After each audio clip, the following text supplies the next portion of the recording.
అందరికీ నమస్తే. రైతులతో బ్లాక్‌మెయిల్ స్టార్ట్ చేసింది అధికార పార్టీ.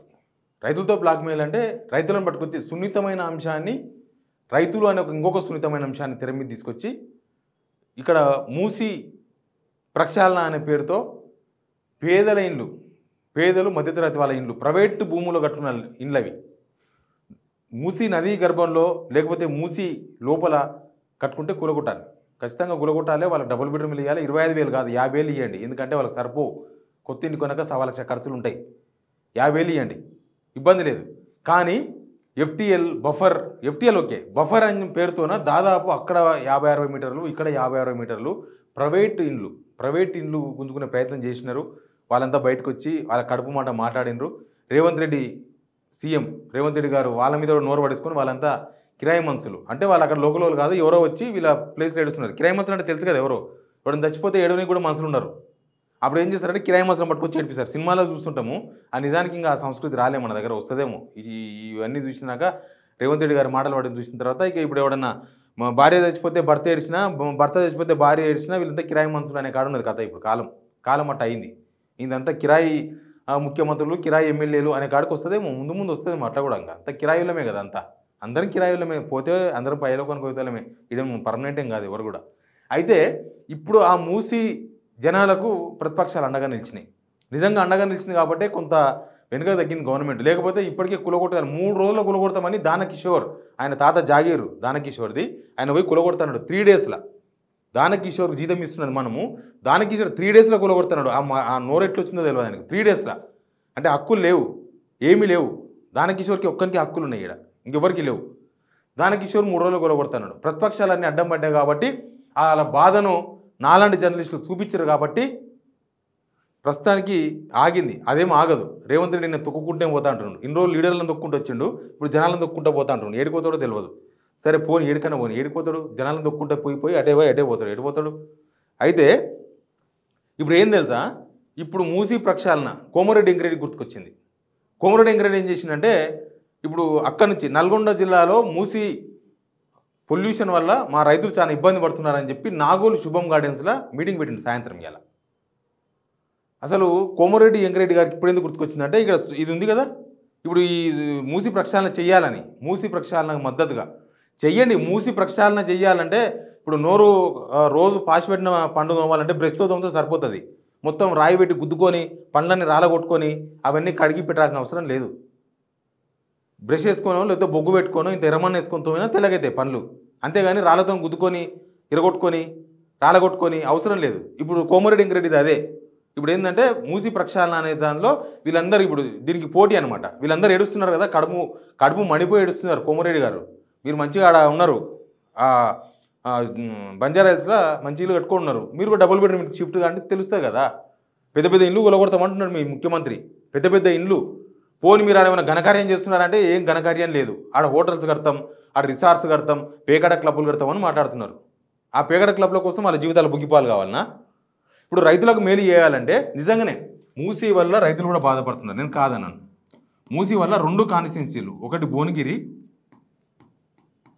రెండోది నకరేకల్. ఈ 2 కాన్స్టిట్యున్సీలో చాలామంది రైతులు మూసీ వల్ల బాధపడుతున్నారు. అప్పుడు ఏం చేయాలి? నేను ఇప్పటిదాకా చెప్పిందే, పండ్లు పాస్ పోవాలంటే బ్రష్ చేసి గట్టిగా తోమాలి, మూతి పండ్లు రాలగొట్టుకోకూడదు. ఇక్కడ ఈ రైతులకు మూసీ గలీజ్ నీళ్ళు పోకుండా ఉండాలంటే ఏం చేయాలంటే మూసీని క్లీన్ చేయాలి. మూసీని క్లీన్ చేయాలంటే వానీళ్ళు వినీళ్ళు కొట్టుడు కాదు స్వామి, మంది కడుపులు కొట్టుడు కాదు. మూసీని క్లీన్ చేయండి. చాలామంది మూసీలో చాలా కెమికల్స్ కలుస్తున్నాయి. ఎక్కడెక్కడి నుంచో ఎస్టీపీలు అవన్నీ కూడా పనిచేస్తున్నా కూడా హైదరాబాద్ దాటిన తర్వాత తెలుసా, హైదరాబాద్లో పొల్యూషనే కాదు మొత్తం హైదరాబాద్ వరకు ఓకే, కనీసం ఆడ ఈడ ఎస్టీపీలు పనిచేస్తున్నాయి, అదంతా కొద్దిగా పొల్యూషన్ తగ్గింది. ఒక 10 years బ్యాక్ తెలంగాణ వచ్చే కన్నా ముందు మా దోస్తులు పిర్జాదుగులు ఉంటారు. మా దోస్తులు పిర్జాదుగులు చాలామంది ఉంటారు. అటువైపు మూసి ఉంటుంది, రోడ్డు యువతల వైపు వీళ్ళందరూ ఉంటారు. ఆడ 10 years బ్యాక్ సిచ్యువేషన్ నేను చెప్తా. 10 years బ్యాక్ ఏంటంటే వెండి వస్తువులు నల్లగైతాయి, మెడలు వేసుకున్న పుస్తల తాడు నల్లగైపోతుంది. ఇంటి ముందర గేట్లు ఉంటాయా, ఆ ఇంట్లోకి పోయిన సంవత్సరానికి గేట్లు మొత్తం జంగిదినిపోయినాయి.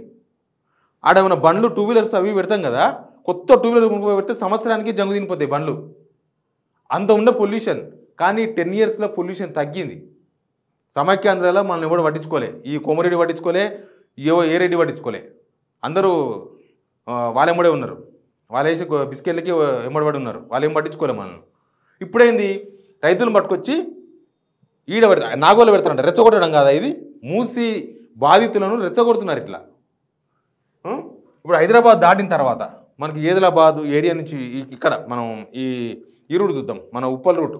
ఉప్పల్ దాటిన తర్వాత మొత్తం రాత్రిపూట వ్యర్థాలు, అనేక ఫార్మా ఇండస్ట్రీస్, తర్వాత పెద్ద పెద్ద కోళ్ళ దుకాణాలు, కోళ్ళ చికెన్ షాపులు, ఈ ఆథరైజ్డ్ అన్ఆథరైజ్డ్ షాప్స్ చాలా ఉంటాయి. అవి తర్వాత ఈ మటన్ షాపులలో అక్కడక్కడ ఉంటే వేస్టేజ్ ఉంటుంది కదా, ఆ వేస్టేజ్ అదంతా ఎత్తుకపోయి ఆ మూసిలో రాత్రి కూడా పడేస్తారు. కోమరెడ్డి వెంకటరెడ్డి గారు రాత్రి కూడా గుర్తుపట్టుకొని తిరగాలి, దాని పోటీ తిరిగితే తెలుస్తుంది. హైదరాబాద్ నుంచే వస్తుంది మొత్తం. హైదరాబాద్ నుంచి వచ్చేది 10-15%. మిగతా 80% అంతా కూడా మనకు ఉప్పల్ దాటిన తర్వాత మొత్తం వేస్టేజ్ అంతా రాత్రి అంతా మూసి నదిలో పడేస్తారు, మూసి కాలువల. ఆ వేస్టేజ్ అంతా పోయి ఇక్కడ రైతులు బాధపడుతున్నారు. ఇప్పుడు ఏం చేయాలి? మీ ప్రక్షాళన ఎక్కడి నుంచి స్టార్ట్ చేయాలి? ఉప్పల్ దాటిన తర్వాత ఈ మొత్తం ఓపెన్ ఏరియా ఉంది కదా, ఉంది కదా నాలా, మూసి నాలా, అక్కడ మీ మైండ్ పనిచేయాలి. కానీ వీళ్ళు ఏం చేస్తున్నారు? మూసి బాధితులు టార్గెట్ తీసుకొస్తున్నారు. రైతులతో మీటింగ్ పెట్టుకోవాలంటే భువనగిరిలో మీటింగ్ పెట్టుకోండి, వాళ్ళ బాధలు అక్కని చెప్పండి. వాళ్ళ పాపం ట్రాక్టర్లలో ఆటోలలో పట్టుకొస్తారంట, రైతులను ఆటోలలో ట్రాక్టర్లో పట్టుకొస్తున్నాడు. రైతులకు బాధలు లేవా? రుణమాఫీ కాకపోతే ఏ కోమరెడ్డి వెంకరెడ్డి ముందుకు రాడు. ఆ చామల కిరణ్ కుమార్ రెడ్డో ఏం కిరణ్ కుమార్ రెడ్డి ఉంటాడు, పనిలేని ఎంపీ. ఆ పనిలేని ఎంపీకి ఏం పని ఉండదు, ఏమన్నా సబ్జెక్టు కూడా ఉండదు. సబ్జెక్టు నిల్లు చామల కిరణ్ కుమార్ రెడ్డికి.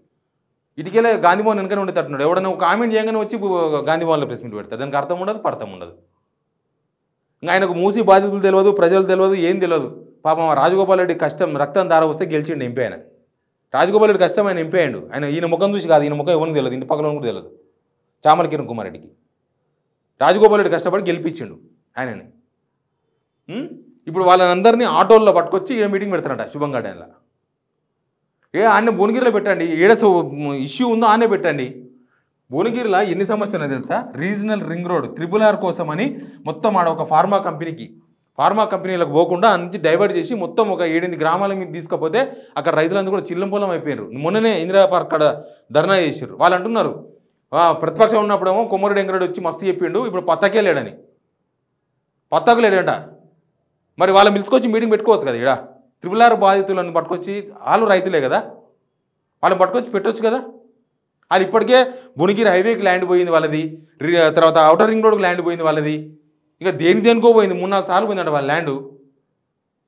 మరి దీనికి RRR కూడా వాళ్ళ ల్యాండే పోతుందంట. మరి వాళ్ళని పట్టుకొచ్చి, వాళ్ళ రైతులే కదా, వాళ్ళని పట్టుకొచ్చి చేయొచ్చు కదా. రైతులు రుణమాఫీ కాలేదని చెప్పేసి భువనగిరిలో, నగరకల్లా, నల్గొండ జిల్లాల కోమరెడ్డి వెంకరెడ్డి గారు మస్తు మంది ఉన్నారు, వాళ్ళని పట్టుకురావచ్చు కదా. రుణమాఫీ కానీ పట్టుకొచ్చి ధర్నా చేయొచ్చు కదా సెక్రటరీ కాడ. ఈ పేదల మీదకి రైతులను పట్టుకొచ్చే బదులు రైతులు పేదోళ్ళే. ఈ మధ్యలో ఆడుతున్న కోమరెడ్డి వెంకరెడ్డి డ్రామా ఇది.